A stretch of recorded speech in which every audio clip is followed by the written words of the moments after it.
오늘 우리가 함께 읽었던 이 본문의 말씀은 이제 예수님께서 십자가에 달려 돌아가시고 3일 만에 부활하신 모습, 특히 그의 빈 무덤을 통한 메시지를 우리에게 던져주고 있습니다. 여기서 등장하는 사람은 먼저 막달라 마리아입니다.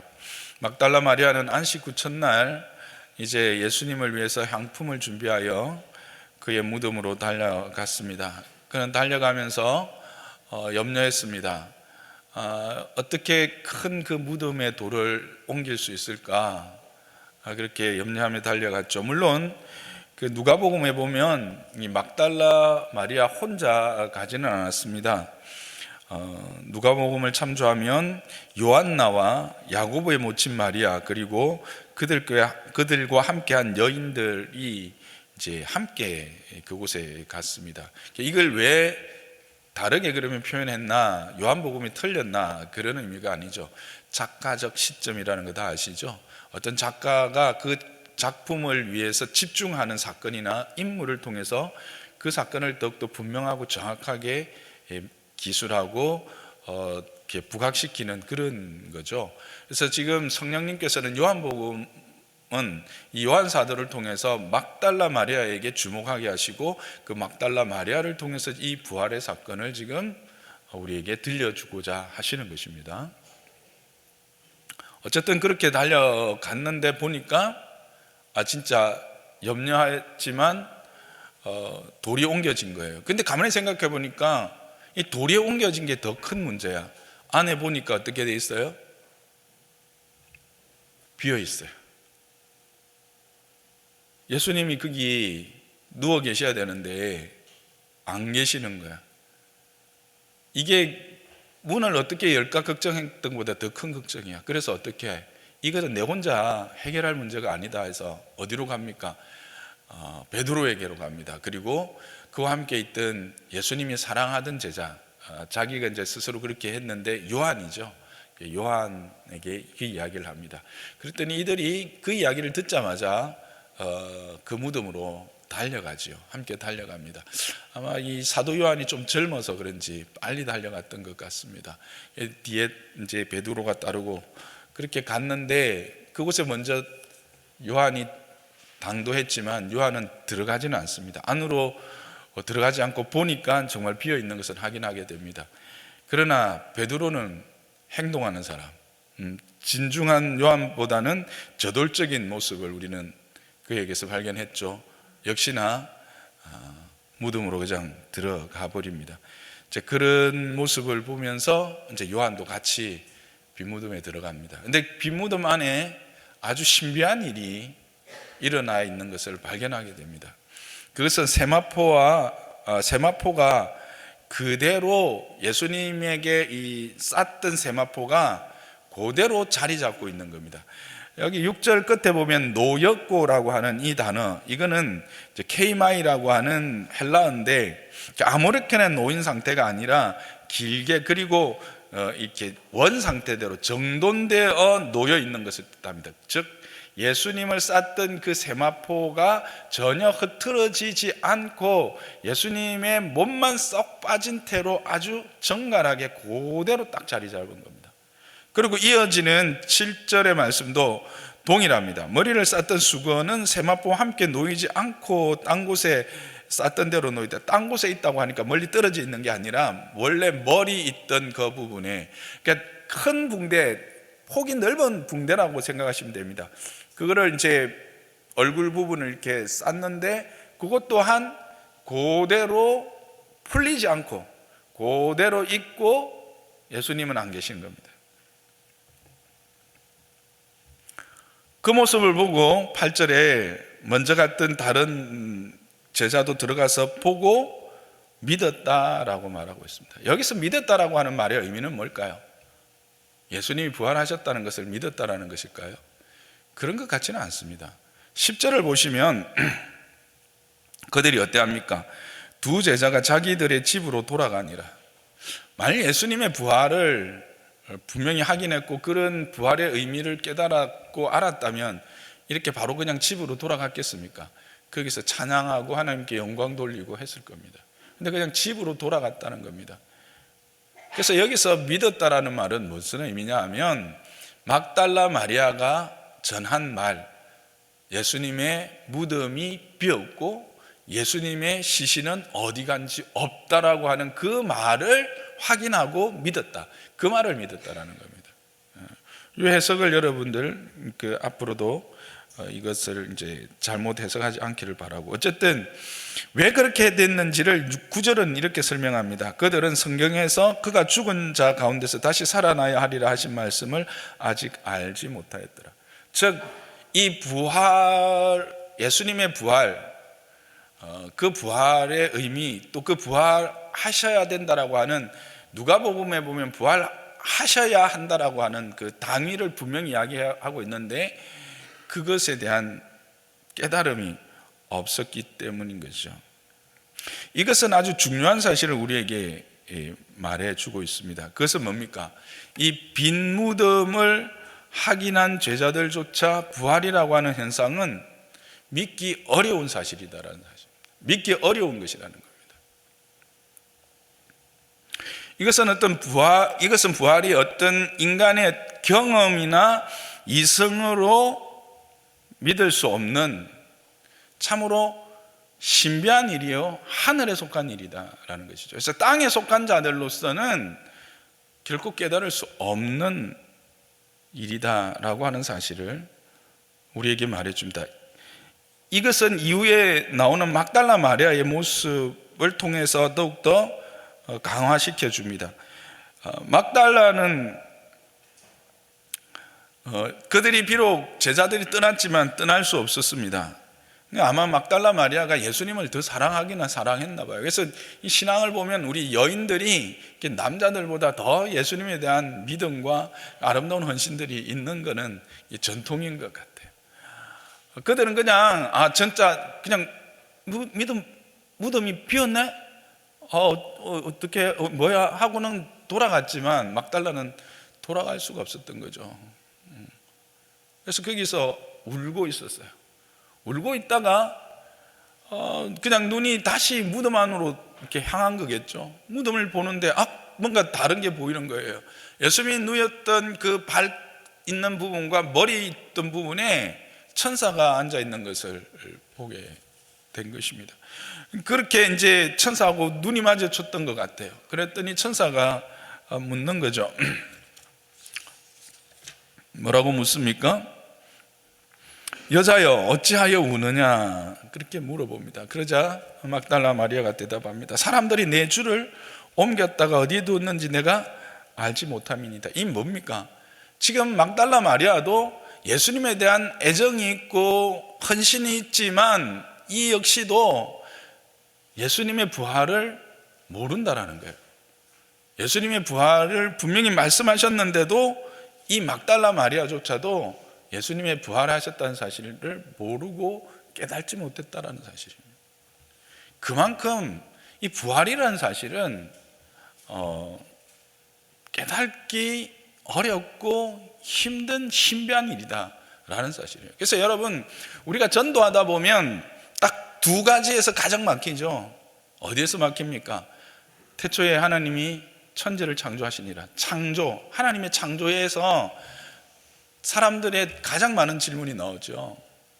말이 되냐? 왜 그럴까요? 진화론에 의해서 딱 세계관이, 틀이 완성되어져 있기 때문에 이 창조관은, 창조의 이 세계관은 전혀 그들이 수용할 수 없는 겁니다. 우리는 창조의 이 세계관이 딱 있는 저 같은 경우에는 진화가 전혀 말이 되지 않는 거죠. 과학적으로도 진화는 전혀 답이 없는 거예요. 연결고리가 하나도 없어요. 모든 종이 그 종에서 끝나는 것밖에 없어요. 하나님의 창조를 딱 이야기하면 모든 것이 그 종류대로 내시니라 답이 딱 나와요. 근데 진화론적 세계관에 있는 사람은 이 창조가 아무런 답이 안 된다고 생각하고 딱 질문을 하고 거기서부터 담을 쌓죠. 두 번째가 뭐예요? 이 부활이죠. 예수님이 죽으셨어. 그렇지. 그는 선한 개혁가였지. 죽었어. 정치적인 핍박으로 죽었지.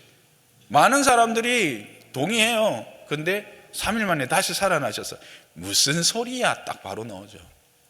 그들의 경험, 지식, 이성으로는 용납할 수 없는 것이기 때문에 그렇습니다.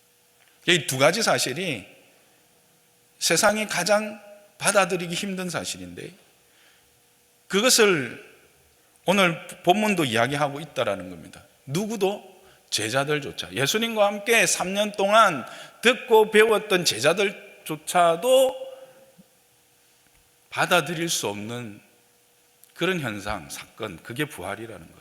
마리아, 막달라 마리아, 정말 7 귀신 들렸을 때 예수님 만나주시고 그래서 예수님으로 말미암아 그 모든 것들로부터 자유함을 얻어서 그 이후에 예수님을 향한 끊임없는 헌신과 사랑으로 함께했던 이 막달라 마리아, 생명을 담보하고 그 안식구 첫날에 향품을 가지고 예수님께 나왔던 열정과 열심과 예수님에 대한 사랑이 있던 이 막달라 마리아조차도 그 빈 무덤을 보고도 믿지 못했던 일, 그게 바로 뭐다? 부활이다라는 사실. 여러분들 예수 믿으면서 이런 분들 있죠. 난 예수를 믿고 싶고 예수님이 내 죄를 위해서 죽으신 것까지 나도 이해가 되고 하는데 난 참 부활 안 믿어져. 정상입니다. 너무 갈등하지 마세요. 그러면서 여러분들 중에 나는 예수님이 나를 구원 안 하시려나 그런 생각하실 분들이 있는데 그렇지 않습니다. 그게 믿어지는 것이 비정상입니다. 목사가 왜 저래 지금 그러시죠? 믿어지는 게 비정상이에요. 안 믿어지는 게 정상이에요. 어디에 속했기 때문에? 땅에 속했기 때문에, 세상에 속했기 때문에. 이 일은 하늘에 속한 일이요 신비한 일이라는 거예요. 그래서 우리는 여기서 큰 놀라운 사실을 발견하게 됩니다. 이것이 믿어진다는 것이 얼마나 큰 은혜인가 하는 거예요. 여러분 예수님이 부활하신 것 믿으시죠? 앞에 말을 내가 너무 세게 했나 대답이 작네. 믿어지시잖아요. 신기하지 않으세요? 그게 어떻게 믿어져요? 이게 신비입니다. 그래서 은혜입니다. 여러분 엠마오로 가는 제자들이 있었죠. 예수님이 부활하시는 날 그들은 오히려 자기 고향으로 내려가 버립니다. 예수님이 동행하십니다. 무슨 일이 있었냐? 아니 당신 예루살렘에 있었던 일 몰라? 뭐 이런 이야기를 그러면서 많은 이야기를 해줘도 그때도 몰라. 결국 식사기도 하면서 축사하시고 난 이후에 눈이 열려서 예수님인 줄 알아봐요. 무슨 말이에요? 예수님이 열어주시기 전에, 즉 성령에 의해서 열어지고 눈이 열려지고 귀가 열려져서 들려지고 보여져야만 믿을 수 있는 사건이에요. 그게 부활이라고 하는 사건이죠. 그런데 이 부활이 그만큼 신비하기 때문에 그만큼 엄청난 사건이에요. 이 부활이 우리는 한편으로는 그냥 믿어지기 때문에 또 너무 쉽게 생각하는 경향들이 있어요. 그런데 이 말씀드렸던 것처럼 이 제자들조차도 막달라 마리아조차도 믿겨지지 않던 그 사실이 오늘 2000년 후를 살아가는 우리들에게 믿겨진다라고 하는 사실은 엄청난 은혜요. 이 사실이 그래서 성령의 역사로만 이루어진다라고 하는 사실을 우리는 분명히 깨달아야 되는 것이죠. 이것은 사람의 힘과 능력으로 되어지는 일이 아니다라고 하는 사실입니다.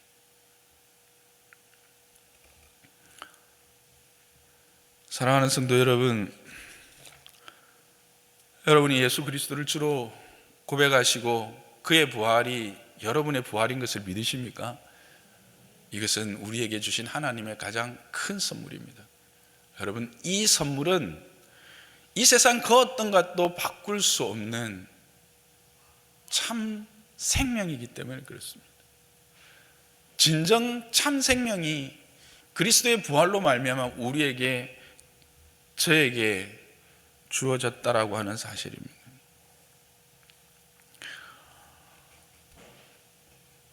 세상에서 가장 고통스러운 일이 뭘까요? 가장 두려운 일이 뭘까요? 죽음입니다. 이건 제가 자주 말씀드린 것 같은데요. 이 죽음이라는 것은 우리를 모두를 무기력하게 만들고요, 우리 모두를 두렵게 합니다. 그런데 이 죽음이라는 것은 본인만 무기력하게 만들고 두렵게 만드는 게 아니에요.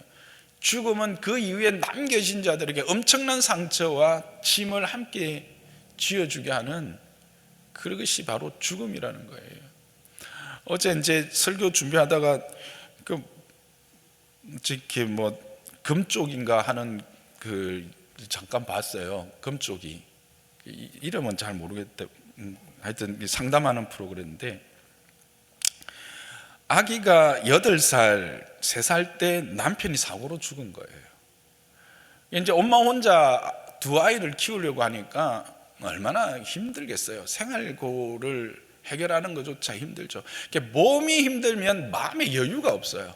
그러면 가시가 돋아나고, 또 사랑을 받지 못했기 때문에 사랑받고 인정받고 싶은 욕구는 있어요. 그런데 나는 엄마니까 일단은 힘이 있어.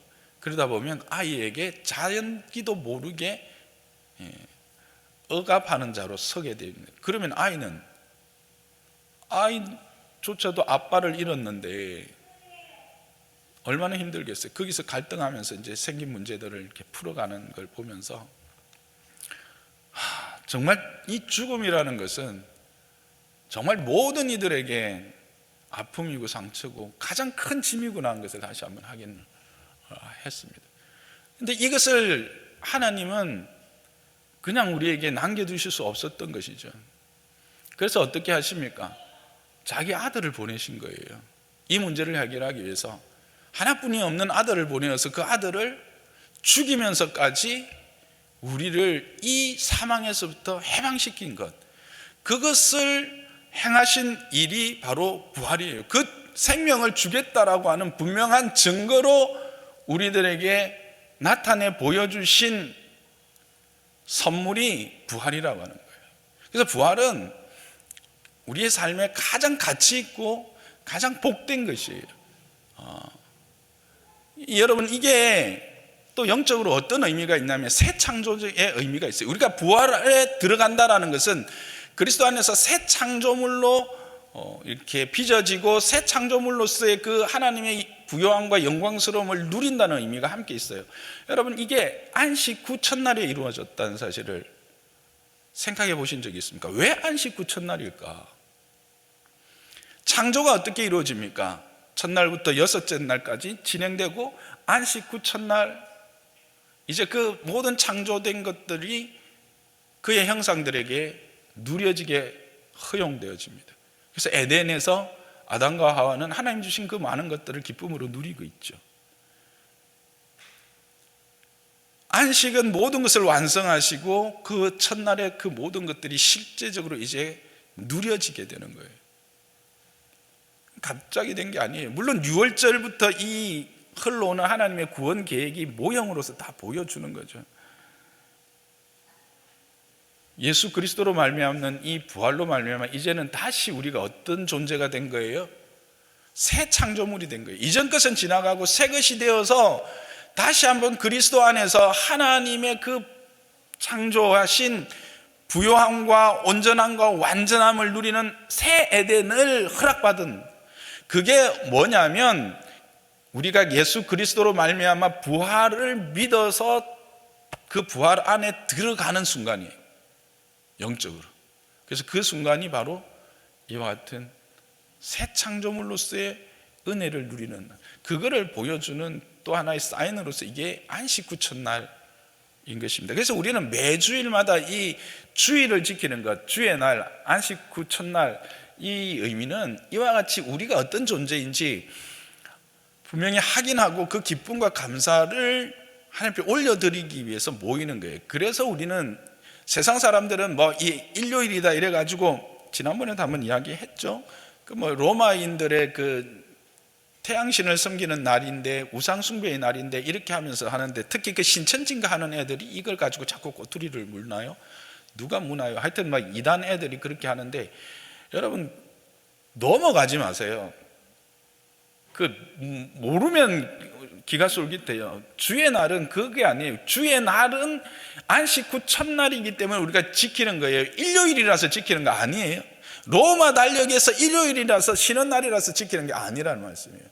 우리는 안식 후 첫날 우리에게 부활의 이 영광스러움과 생명을 주심을 기억하며 감사하며 그것을 찬양하며 그 은혜를 누리고 확인하는 날, 그래서 우리는 이 날에 함께 모여서 그 부활을 우리에게 허락하신 주님을 높이는 거예요. 그리고 그 부활의 기쁨을 성도들과 함께 나누는 거죠. 어쨌든 지금 성경은 그걸 이야기를 하고 있는 거예요. 그러면서 동시에 이 본문의 말씀이 가장 핵심적으로 또한 드러내고자 하는 것은 뭘까요? 실제로 이것이 영광스럽고 신비한 일이면서도 동시에 이 일은 역사적인 사실이다라고 하는 사실을, 역사적인 사실이라고 하는 것을 우리에게 보여주려고 해요. 그게 어떻게 나타나고 있습니까? 어떤 모습으로 나타나고 있습니까? 빈 무덤이라고 하는 것으로 계속 보여주고 있다는 거예요. 막달라 마리아에 갔을 때 빈 무덤, 베드로와 요한이 갔을 때 빈 무덤, 다시 돌아봐도 빈 무덤. 예수님의 시신은 어디 간지 없고, 뭐예요? 부활하셨다는 거예요. 그거를 지금 빈 무덤으로 계속 보여주고 있는 거예요. 빈 무덤으로 계속 말하고 있는 거예요.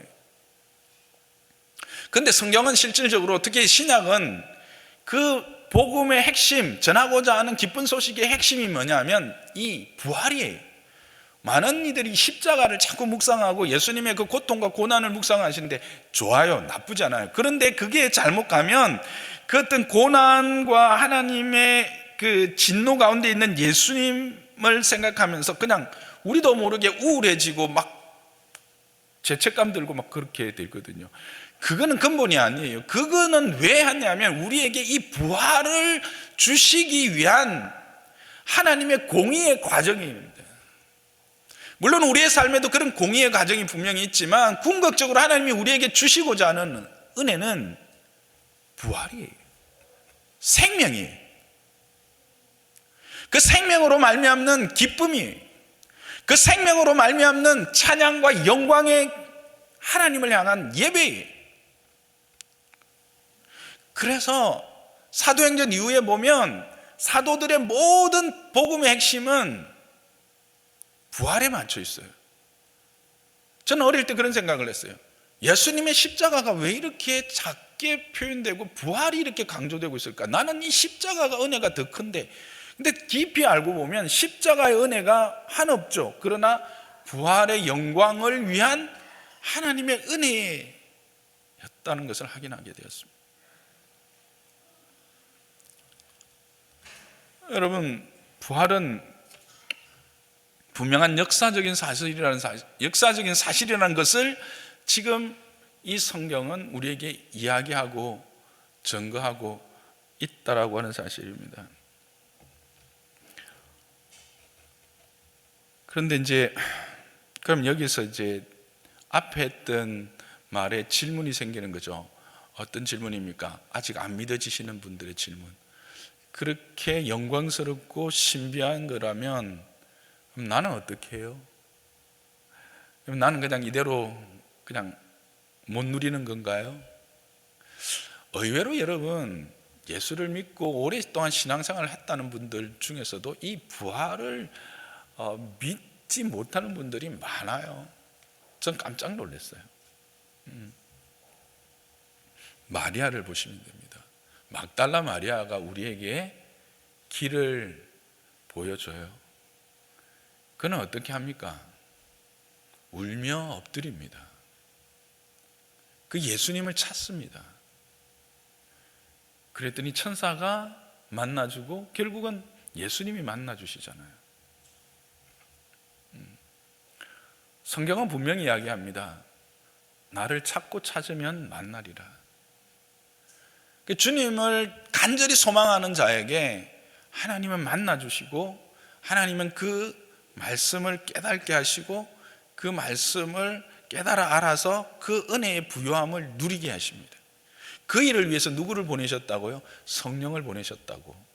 보내실 것이라고 요한복음 14장에 말씀하셨고, 이제 그 성령이 예수님이 성천하시고 난 이후에 모든 제자들 가운데 임하게 되죠. 그때 그들이 그 성령 안에서 이 놀라운 은혜의 복음으로 말미암아 힘을 얻고 세상에 나가서 그 그리스도의 부활을 증거하고 그것 때문에 자신의 모든 것들을 다 내어놓는 그런 놀라운 삶을 사는 것 우리는 보고 있습니다.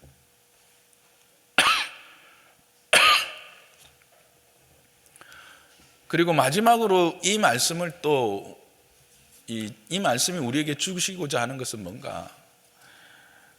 그것은 17절 후반절에 보면 너는 내 형제들에게 가서 이르되 내가 내 아버지 곧 너희 아버지 내 하나님 곧 너희 하나님께로 올라간다 하라는 말씀 안에 들어가 있습니다. 이 말씀은 이제 예수님이 성부 하나님께로 올라가서 만유의 인류의 왕이 되고 다스리는 자가 되셔서 메시아에 있던 영광을 얻게 될 것이라는 것이고, 그것을 막달라 마리아 너는 제자들에게 전하라는 말이죠. 그런데 이것을 전하여 받을 자들을 예수님은 뭐라고 부르고 계십니까? 형제라고 부르고 있습니다. 형제라고 부르는 것은 유업을 같이 받는다라는 의미입니다. 여기서 형제라고, 그리고 내 아버지가 너희의 아버지가 되고 내 하나님이 너희의 하나님이 될 것이다 말합니다. 이 말은 예수 그리스도의 그 영광이 결국 우리의 영광이 될 것을 말씀하시는 거죠.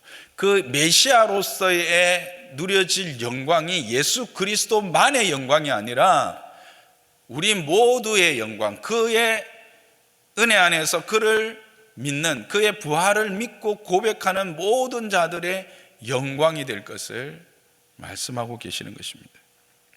이것을 바울은 로마서 8장 14절과 17절에서 이렇게 주석처럼 풀어서 이야기하고 있어요.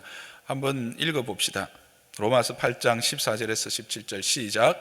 무릇 하나님의 영으로 인도함을 받는 사람은 곧 하나님의 아들이라. 너희는 다시 무수하는 종의 영을 받지 아니하고 양자의 영을 받았으므로 우리가 아빠 아버지라고 부르짖느니라. 성령이 친히 우리의 영과 더불어 우리가 하나님의 자녀인 것을 증언하시나니 자녀이면 또한 상속자 곧 하나님의 상속자요 그리스도와 함께한 상속자니 우리가 그와 함께 영광을 받기 위하여 고난도 함께 받아야 할 것이니라. 그렇죠?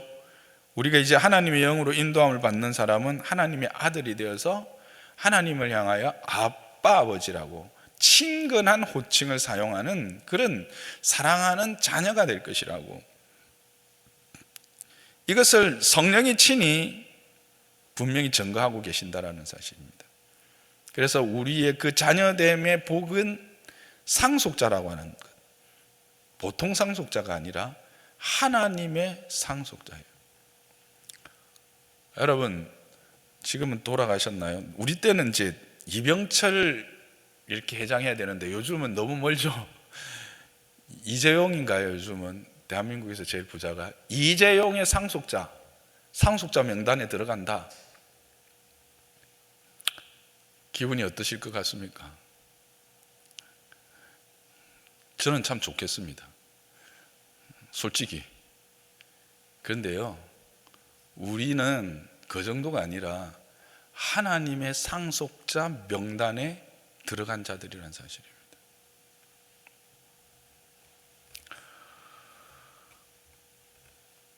이것을 진정 아는 자, 이것을 진정 소유한 자는 참 자유하게 됩니다. 그 어떤 것에 의해서도 구속받지 않습니다. 그 어떤 것에 의해서도 흔들리지 않습니다. 그 어떤 것 때문에, 세상적인 무엇 때문에 분노하지 않습니다. 신문지상에 서울에서 강남에 뭐 아파트가 10억 올랐다, 뭐 20억 올랐다, 뭐 타워 팰리스인가 뭔가 뭐 60억이다, 70억이다, 뭐 이렇게 하면 막 신경질 나가지고 댓글 창 열어가지고 막 적고 이런 거 안 한다는 거죠. 그것 때문에 마음 쓰이고 막 화가 나고 그렇게 안 한다는 거예요. 그것 때문에 주눅 들지 않는다라는 거예요. 제가 좀 극단적인 예를 들었지만 우리는 예수 그리스도 안에서 이와 같은 엄청난 것들을 이미 소유하고 누렸음에도 수없이 비교하고 사람들과 나를 대비시키면서 비참한 스스로를 그리며 그런 시간들을 보내고 있지는 않은가. 우리는 한번 돌아볼 필요가 있어요. 하나님은 우리를 그런 존재로 만들지 않으셨어요.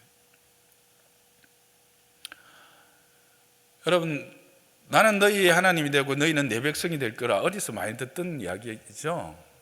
어디에 했어요? 시내산에 했어요. 미리 우리에게 모형으로 보여주신 거였죠. 시내산에서 언약을 맺으시고 나는 너희 하나님이 되고 너희는 내 백성이 될 것이라 그렇게 말씀하시면서 내가 거룩하니 너희도 거룩하라 그렇게 말합니다. 우리는 이제 그리스도 안에 있으면 새로운 피조물인데 이 존재는 거룩한 존재라는 것이죠. 이 거룩함이라는 의미가 뭡니까? 다름이라고 했죠. 그런데 이게 다름의 정도가 아니라 구별됨이며 특별함의 의미까지 있죠. 우리는 그런 세상의 가치와 구별된 자들이라는 겁니다. 그리고 특별한 자들이라는 사실입니다. 어떤 특별한 사실입니까?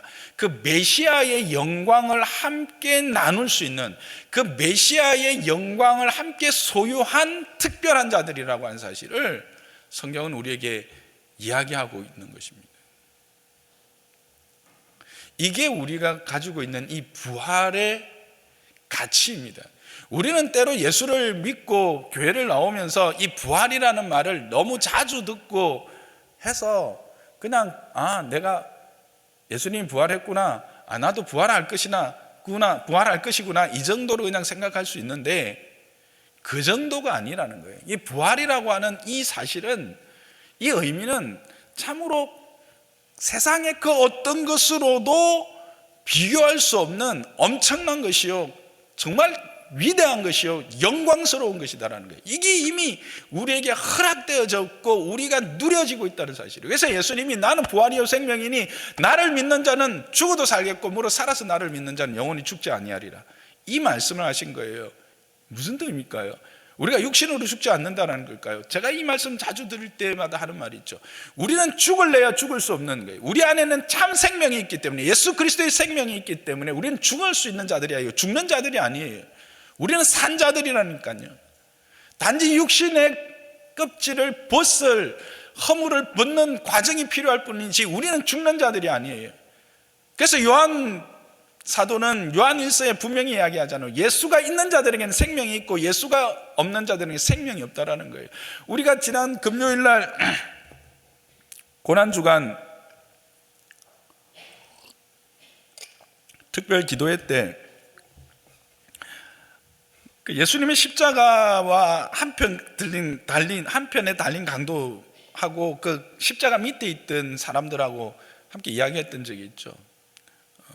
십자가 밑에 있는 사람들이 살아있는 사람이냐, 아니면 십자가 위에 있지만 이 강도가 진정 산 자냐. 세상의 눈이 보면 이 사람은 몇 시간 안에 반드시 죽을 사람이에요. 밑에 있는 사람들은 수십 년, 최소한 오늘은 사는 사람들이야. 내일 살고 최소한 몇 달은, 몇 년은 사는 사람들이야. 누가 산 자고 누가 죽은 자냐? 십자가 달린 사람이 죽은 자예요, 세상이 보면.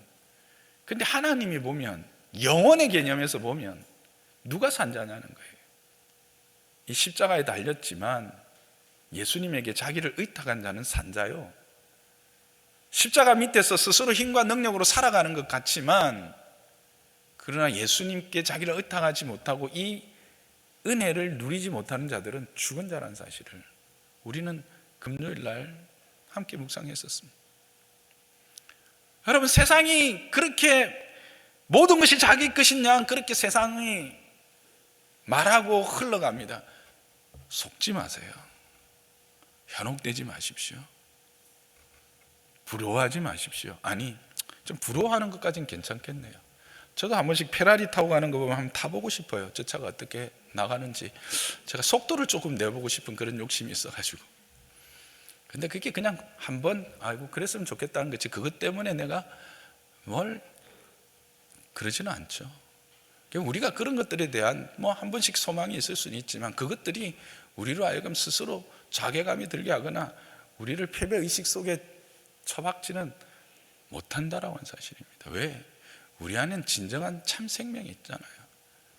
자유가 있잖아요. 모든 것에부터 자유하는 이 자유함. 그래서 바울은 내가 부한 곳에 처할 줄도 알고 가난한 데 처할 줄도 알고, 그러나 나는 자족함을 배웠다. 이 바울이 그래서 위대한 거예요. 그 바울을 통해서 우리의 삶의 여러 부분들을 정말 잘 말해주고 있어요. 우리도 그들 이 자유함 안에 함께 초대된 자들이에요. 여러분 그것 기억하십시오. 우리는 그런 존재예요. 우리는 그런 자들이라는 거죠. 우리는 부활을 소유한 자예요. 우리는 그 부활의 생명, 그 참 생명의 소유자들이라는 사실을 우리는 기억해야 합니다. 이것을 기억하는 저와 여러분들 되기를 주님의 이름 축복합니다. 우리는 예수를 믿으면서 너무 이 부활을 가볍게 생각했던 경향들이 있어요. 그런데 가만히 따져보니까 어때요? 이거는 그냥 평범한 것이 아니에요. 당연한 것이 아니에요. 은혜였다라는 거예요. 은혜. 그러면서 생각되는 게 뭐예요? 요즘 코로나와 함께 또 생각되는 게 모든 것이 은혜구나. 내가 누렸던 모든 것들, 내게 지나왔던 모든 시간들, 내가 걸어왔던 모든 순간이 당연한 게 아니라 은혜였다라는 것을 고백하게 됩니다. 그래서 오늘 이 말씀을 마무리하면서 이 송경민 씨의 은혜 찬양을 함께 하면서 우리에게 주셨던 모든 것들을 감사하고, 또 특히 이 부활의 영광 가운데, 이 부활의 그 놀라운 은혜 가운데 우리를 초대하셔서 그 하나님의 나라를 상속하는 이 복을 누리게 하신 그 주님 함께 찬양하며 감사하는 시간을 가지도록 하겠습니다.